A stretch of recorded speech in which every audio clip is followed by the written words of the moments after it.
In 1977, during a motorcycle endurance race, French racer Thierry Sabine got lost for several days in the Libyan desert, almost dying from exposure. Remarkably, he was seduced by the experience.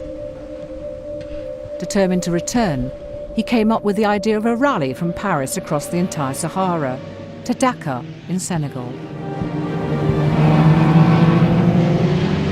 He could not have imagined that 10 years later, his mad idea would become the biggest, most lethal motorsport event in the world, with crazy drivers in crazy vehicles taking huge risks, and that he and many more would be dead.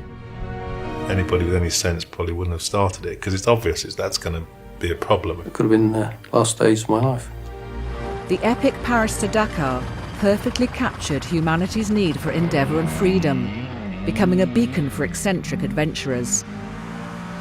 Battling huge dunes across the Sahara's 9,000 kilometres of shifting sands, like its founder Sabine, the entrants came to love the desert and its extreme challenge.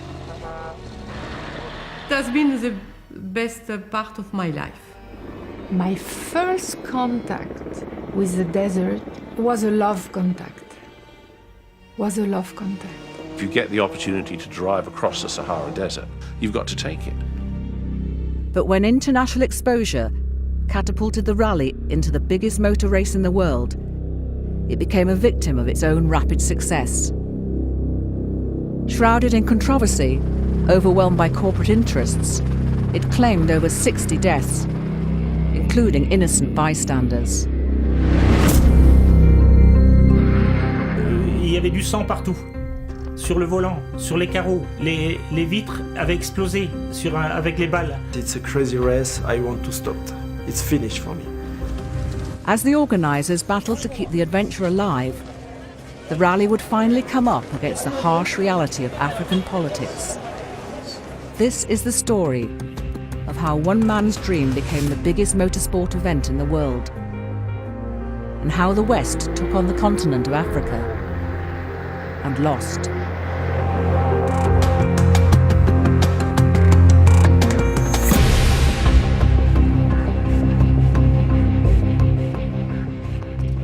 On mettait la dernière main dans la graisse pour les derniers préparatifs. At 9,000 kilometres, the Paris-Dakar was the biggest rally ever conceived. Starting on the streets of Paris and skirting, in stages, the entire Sahara in 3 weeks, it would be the harshest event its competitors had ever undertaken.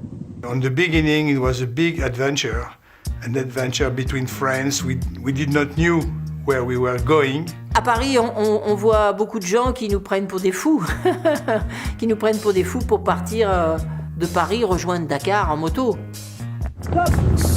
Gathered at the Trocadero on Boxing Day 1978 was a ramshackle group of enthusiasts and adventurers alike. None of them had any idea of what they were about to experience, and none of them were aware that the founder only expected one of them to finish his event. Le premier départ, donc on se disait mais qu'est-ce que je viens faire là finalement? As the competitors rolled out a production bike, car or truck, some slightly modified, none of them was specially prepared for what lay ahead. Would they be able to handle such an extreme challenge?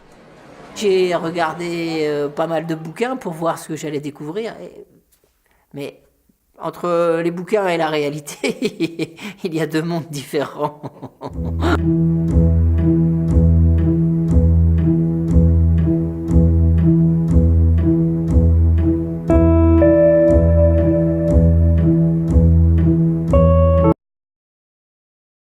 The competitors